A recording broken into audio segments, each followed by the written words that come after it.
Hello guys, welcome back to Guitar Tips, and in this video we're going to talk about how to fix F1 Manager 2022 Microsoft Visual C++ runtime missing or VCRUNTIME140.dll or MSVCP.dll not found error, which is happening right now for many users on PC, and how we can fix this up. So let's dive into the workarounds. So what you have to do is you just have to follow the instruction. So first one is you just have to go over here. As you can see, I'll be providing a link in the description which will take you to this, which is called Microsoft Visual C++.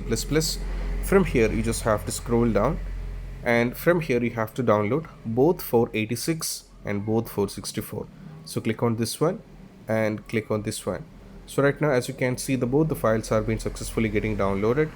So now you just have to open 64 and you have to click on open.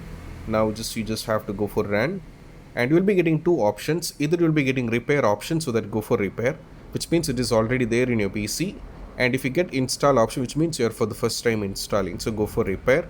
So this will take a little bit of time. Simultaneously you have to wait for it complete process to get completed, and once this 8064 is successfully completed, you have to go over here on 86 and you have to do the same process. After doing the same process, you just have to restart your PC, and you just have to do this. And one of the thing which, by doing this particular thing, the most probably the issue regarding this will be completely fixed, and you have to go for simultaneously for 86, go for run. You will be also getting option, so repair option. So just wait for both. So as you can see, the both are getting installed parallelly. So the 64 is almost to get completed and 86 is in the starting position.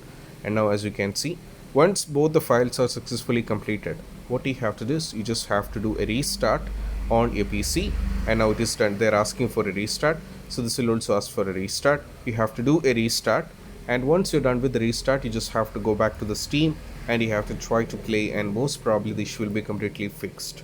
And I hope this video is helpful, and if you find this video helpful, don't forget to subscribe and click on the bell icon for more notification. See you soon in the next video. Peace out. Bye bye.